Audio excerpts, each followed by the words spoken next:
Mano a mano. En el mano a mano de hoy vamos a conversar sobre el chamullo. Vamos a hablar de chamullo. Sí, porque así se llama el segundo libro del economista especializado en políticas públicas, Óscar Landerreche, presidente también del directorio de Codelco. Sí, ahí aborda la falsedad, la mentira política, la economía, todo lo que también engloba un fenómeno muy actual que es la denominada posverdad, ¿no? Y estamos con él para que nos cuente de este libro, qué lo inspiró, qué lo motivó, qué lo hizo escribirlo tan rápido, o es chamullo también. ¿Cómo está? Sí, me invitaron en mi carácter de chamullento. Sí, porque un libro, Claro, escribirlo experto en en un chamullo. mes. En un mes. En un mes, ¿ah? Pues tiene olor a chamullo también. Claro, en una vez que descubren los chamullos, ¿eh? Le dan un premio al que lo descubra. No, mira, esto fue un conjunto de casualidades que se dieron en torno a una cosa súper terrible que nos pasó a principio de año, el atentado. La verdad es que previo al atentado, yo estaba en una dinámica como bastante obsesionado con el tema de Trump. Todos estábamos metidos viendo cómo era posible que los norteamericanos hubieran tomado una decisión así, y viendo las noticias sobre Trump y todo lo demás. Una de mis hijas se interesó mucho en el tema de Trump y en lo que estaban diciendo los periodistas, y empezamos a ver una serie que yo le recomiendo a todos los periodistas, una serie de un libretista muy destacado norteamericano que se llama Aaron Sorkin, que fue el que hizo The West Wing.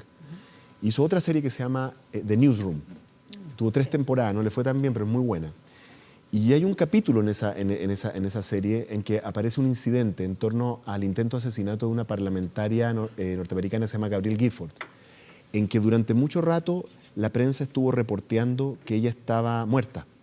Y lo que narra la serie es un grupo periodístico como el de ustedes que se resiste a eso, mientras la gente como de la parte corporativa les dice que tienen que sumarse a la posverdad, digamos, para ganar rating. Ellos lo resisten, y como es una película gringa, tienen un final feliz y gana el bien, ¿no? Como siempre. Pero, ¿y qué es lo que pasó? Después, cuando ocurrió el atentado en mi casa, nos pasó algo muy similar. En los momentos en que había ocurrido esto, mi hijo se encontraba mochileando en el sur de Chile con su grupo Scout, y él estuvo en un lugar en la isla de Chiloé en la cual no tenía recepción de celular, y durante un par de horas estuvo expuesto a la noticia de que mi mujer estaba herida, y en algunos casos decían mortalmente herida. Lo que fue terrible, fue una situación horripilante. Increíblemente yo lo siento como lo peor que me pasó en esa época, en esos días. Más que las esquirlas que... Más que las heridas que me dejó y todo lo demás.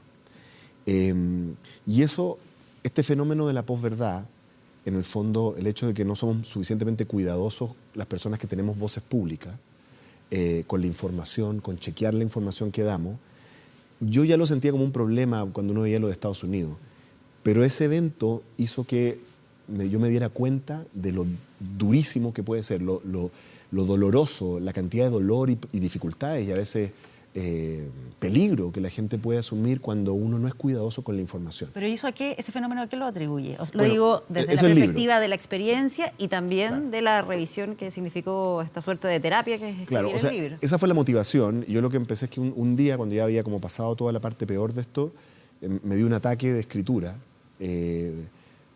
Ocurrió una cosa con la editorial Planeta, que fue que se les cayó un autor y apareció un espacio y tenían como prisa con un libro. Entonces me dio el ataque de escritura y ahí, en realidad, la anécdota es lo que motiva, pero el tema es hacer una reflexión teórica de qué es lo que causa este tema de la posverdad, que al final del día, ¿qué es lo que es? Es que se ha vuelto beneficioso casi a un nivel industrial explotar lo que todos llamaríamos una mentira o las mentiras, ¿no es cierto? Porque genera rating, porque complace los instintos básicos del público a veces. Entonces, si yo le digo a las personas lo que quieren escuchar o lo que ellos creen que es la realidad y los complazco y le digo, en el fondo, en los medios yo me la paso diciéndote, sí, tienes razón, tú, tienes razón. Y la persona me premia con rating, ¿no es cierto? Estoy involucrándome en este proceso. El periodismo serio, como que se hace en este canal, ¿no es cierto? Es un periodismo que busca más bien desafiar lo que la gente cree. Más bien busca decirle a la gente, a ver, eso que usted cree, ¿por qué no considera estas otras cosas? Claro, aunque tal vez ese comunicador también se podría defender y decir, bueno, represento la voz de la ciudadanía. Claro, pero ese no es el rol de una persona calificada que tiene ese nivel de responsabilidad. No es simplemente ser un megáfono los instintos animales, por decirlo de alguna manera, ¿no? Sino que, no, más bien es agregar valor a la reflexión.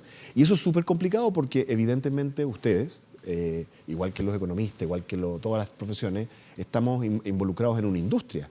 Y por lo tanto, los factores económicos, el rating, el avisaje, importan. ¿Ah?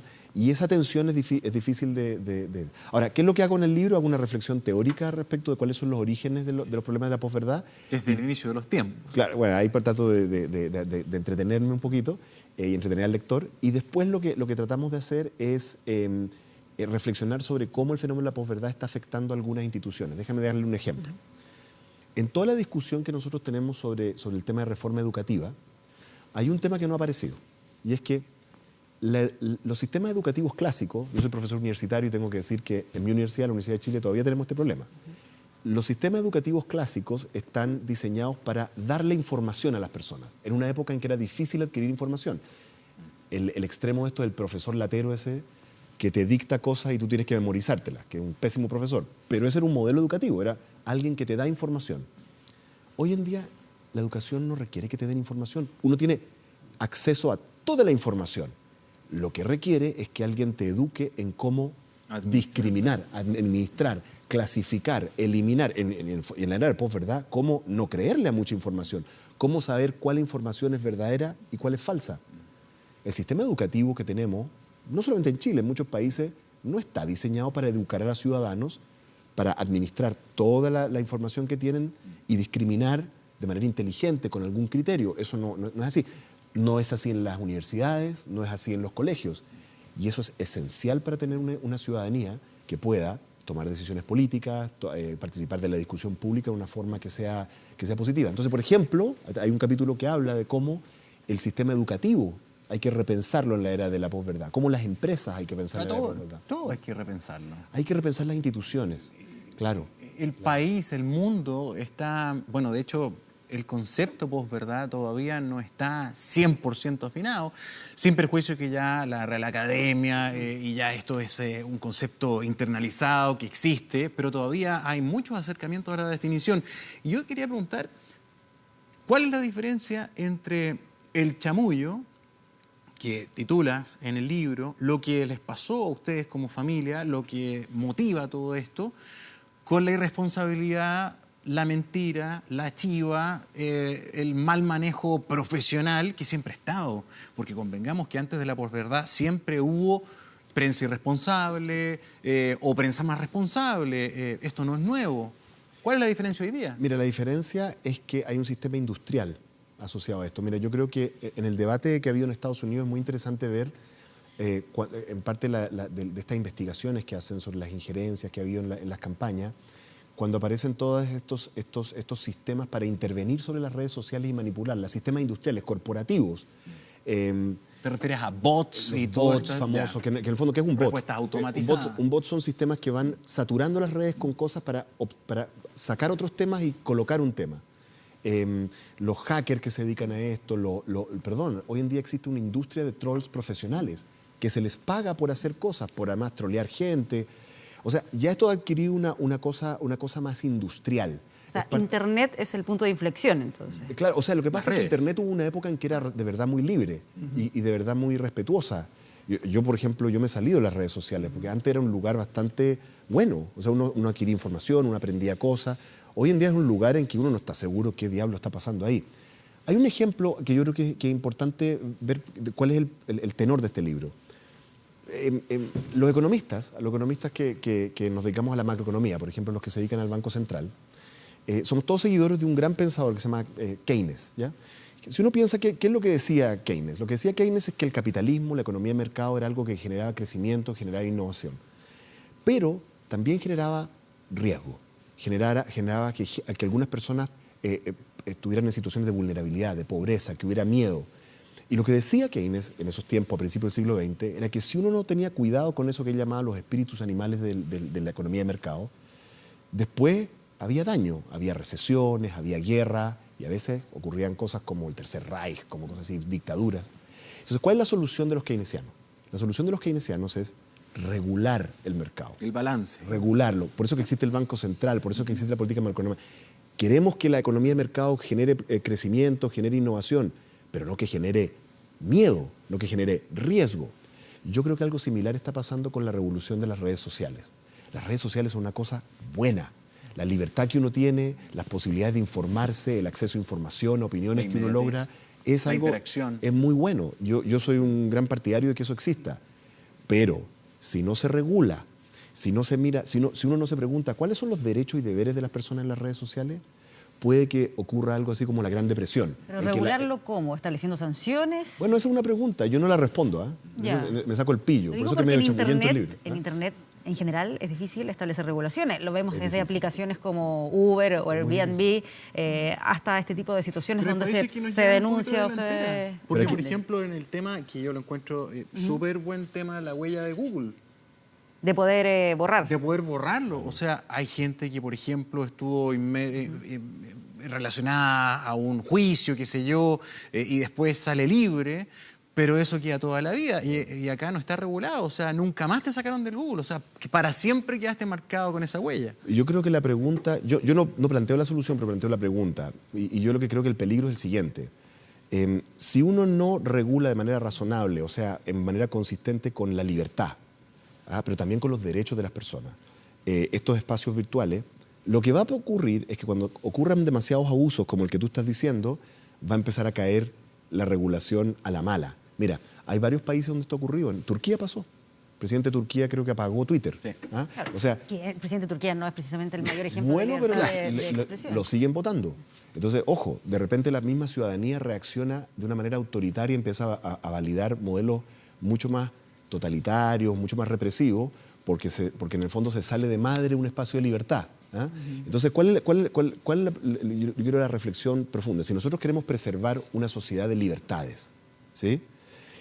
Estos espacios de libertad tenemos que pensar cómo los manejamos para que no nos convirtamos en el fondo en tontos útiles de la gente que tiene la tecnología para manipular este tipo de cosas. Claro, pero también cuidando que esa regulación no se transforme en control o censura, que es en cierta medida lo que se denuncia en Turquía. Ese es el gran problema. Ese es el gran problema. Por eso que a mí la solución de Turquía es mala.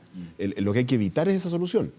Entonces yo lo que creo es que yo creo que esto es un elemento muy central de la crisis política que estamos teniendo, además. Y por lo tanto tenemos que abordarlo de una manera más... Mira, no podemos... Mira, una de las instituciones básicas de una democracia es el debido proceso, en los procesos judiciales. Esto de que ocurre, de que las cosas se litigan en los medios, es una mala cosa. Es una mala cosa. Es una cosa que no necesariamente es respetuosa de los derechos del individuo, la persona que está siendo juzgada. Por lo tanto, tenemos que tener cuidado. Tenemos que tener cuidado de que no vaya a ser que por el culto a una libertad, que es la libertad de las redes sociales, que es una cosa buena, no vayamos a poner en jaque otras libertades que son esenciales para una persona que quiere, vivir en una democracia, en una república. Óscar, ¿tienes expectativa de que se va a aclarar quién estuvo detrás del atentado que sufriste en tu casa? Yo quisiera que se aclarara, no me he querido meter en el tema, pero claro, a medida que pasa el tiempo uno como que va actualizando su expectativa, digamos. Pero yo quisiera que se aclarara, creo que es súper importante que se aclare. O sea, nosotros llevamos 3 años tratando de hacer reformas al gobierno corporativo de Codelco, mejorar los estándares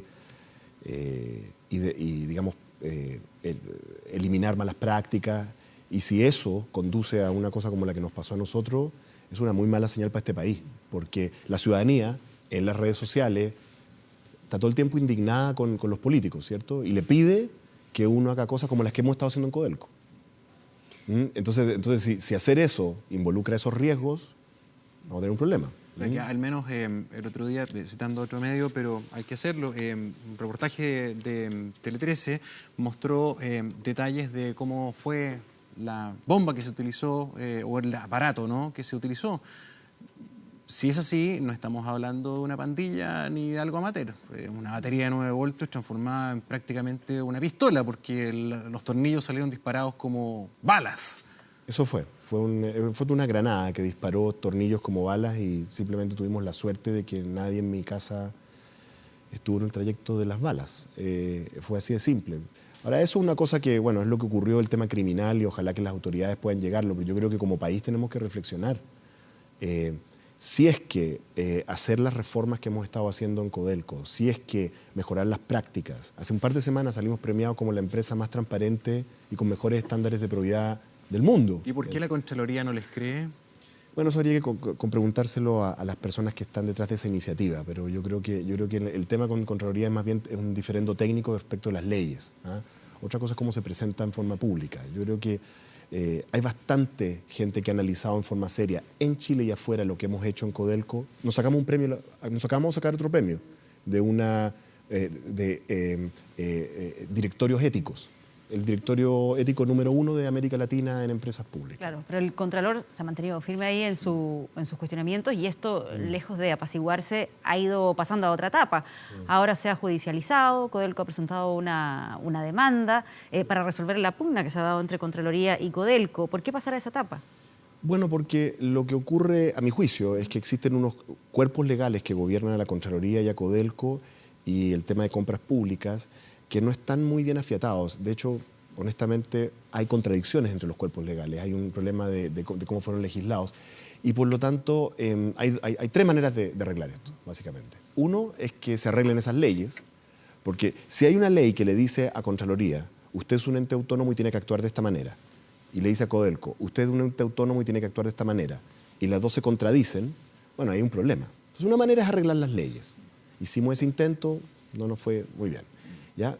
Después, hay otra manera, y es que Contraloría y Codelco de buena fe encuentren una solución administrativa que haga que el espíritu de ambas leyes se preserve sin que nadie renuncie a lo que lo mandata la ley, porque eso sería ilegal. Hicimos ese intento, tampoco ha resultado. Entonces ahora lo único que queda realmente no podemos hacer algo distinto de seguir los caminos institucionales establecidos en nuestro país, que es ir por los tribunales, ir por procesos legales. Y eso hay que hacerlo sin drama. O sea, pero es una pugna que tal vez planteó una discusión más de fondo que tiene que ver con cuál debe ser el modo en el que debe operar Codelco, es decir, como una empresa, como un servicio público. Efectivamente, lo que está detrás de la contradicción entre los distintos cuerpos legales es esa pregunta y por lo tanto sería bueno resolverla, ¿no? Porque efectivamente lo que se ha hecho en las distintas reformas que se ha hecho a Codelco es tratar de que opere con una empresa. ¿Con qué objeto? Con el objeto que maximice el valor y la recaudación para el fisco. Claro, pero por otro lado maneja recursos fiscales. Podría decir la Contraloría, entonces, bueno, tenemos que meternos. Claro, pero la ley dice que no. Entonces, bueno, ahí tenemos el diferendo. Entonces, yo creo que, mira, yo creo que lo más sano para el país es justamente lo que está ocurriendo ahora. Es que nosotros llevemos esto a tribunales, esto siga su curso y las distintas partes, digamos, hagan ver la interpretación de las leyes. Yo sigo pensando que hay soluciones legislativas. Esto es que este conjunto de cuerpos legales requieren una apretada de tornillo. O sea, que en el fondo hay algo que mejorar todavía en perfeccionar el marco legal de... ¿Cuáles son las tuercas que están más sueltas ahí? La contradicción entre el artículo 1 y 4 de la Ley de Compras Públicas y la contradicción entre la interpretación actual de la Contraloría, que es distinta a su interpretación anterior, con el Estatuto Especial de Codelco del año 76, que sigue vigente y fue ratificado el año 2009. ¿Sí? ¿Y por qué no se ha cambiado eso?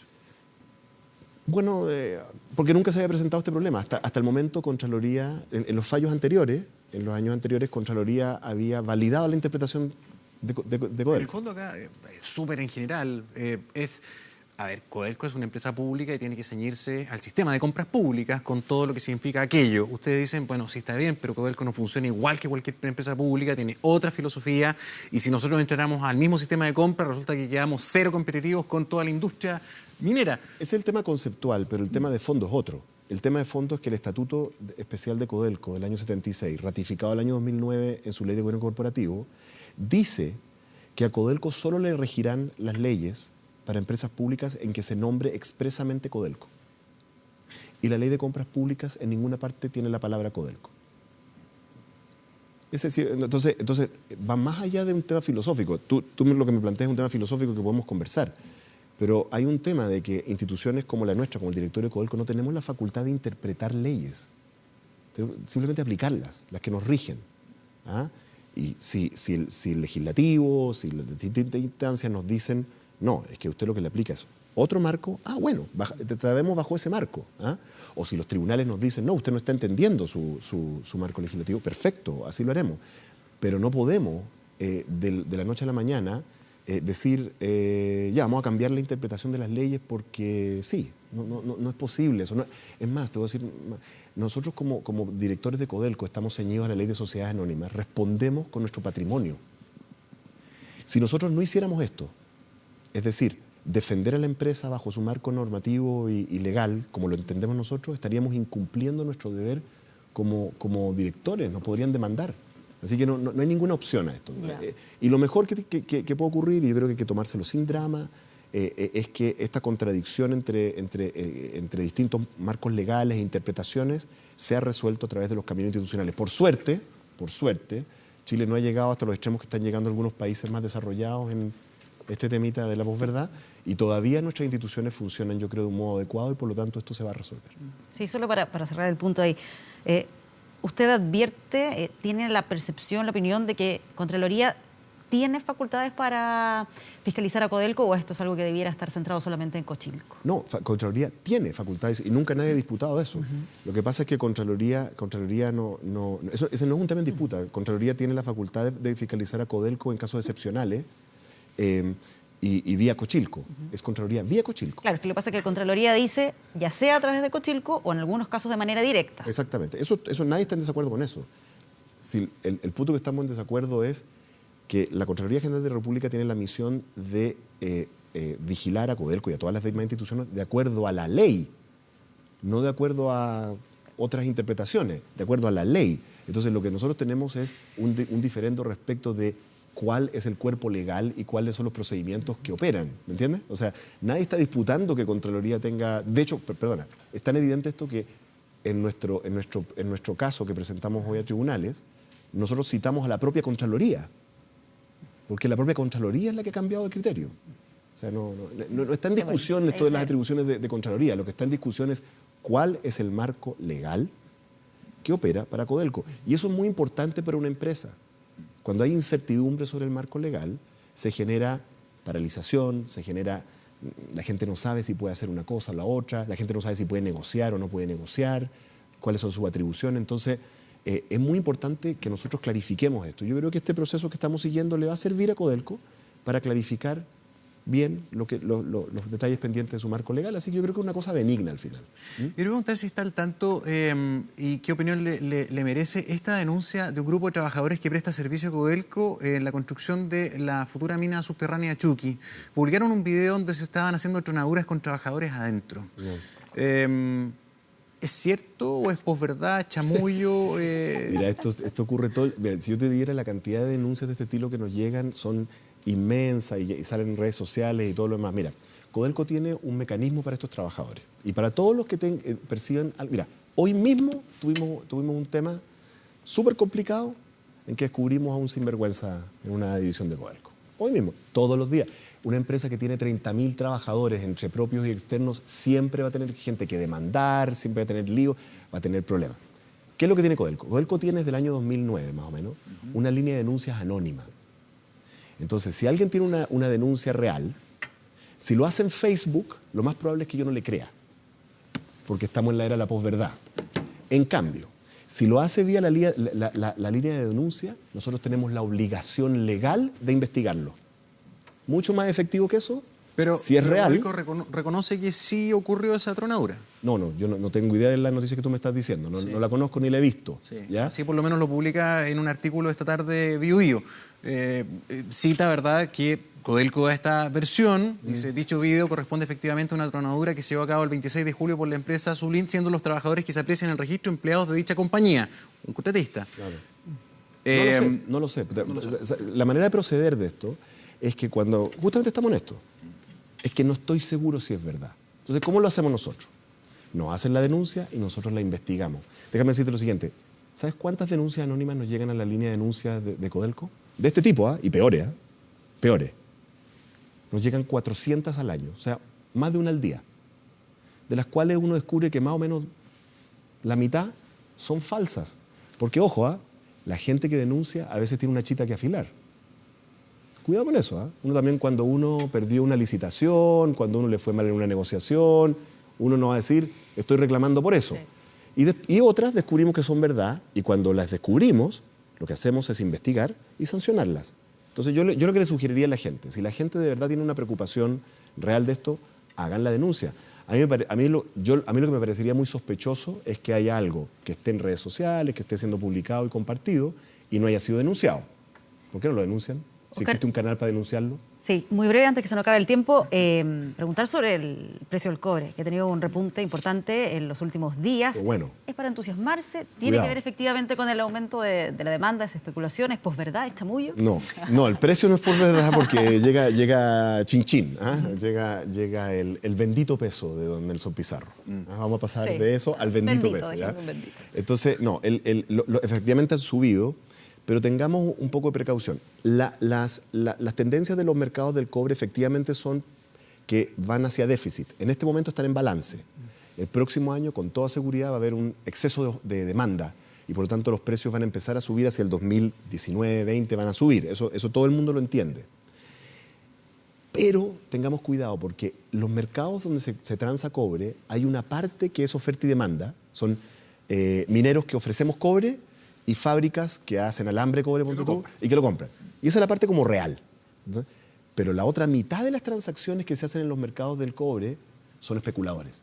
Son gente que compra y vende para hacerse una pasada. Chamullento. Pero en este caso chamullento rentable. Claro. Entonces, cuidado con eso porque en este momento están pasando una serie de cosas en los mercados internacionales. Para empezar, vienen las vacaciones en Norteamérica, entonces eso pasa, lo que ocurre es que alguna gente quiere hacer transacciones antes de que se cierren los mercados. Viene el tema de que la Reserva Federal de Estados Unidos, que es el Banco Central de Estados Unidos, probablemente va a empezar a subir las tasas. Eso genera un efecto sobre el dólar y sobre otros precios. Yo creo que la tendencia va en la dirección correcta. El precio va a ir subiendo, pero no nos entusiasmemos con la subida de unos cuantos días, porque, sobre todo, mira, cuando los precios suben rápido en unos días, usualmente hay algo... Sospechoso, dijo el bombo. Claro, exactamente, como que es mucho, como dirían por ahí. Óscar Landerreche, muchísimas gracias por haber venido esta tarde. Muchas gracias por acompañarnos.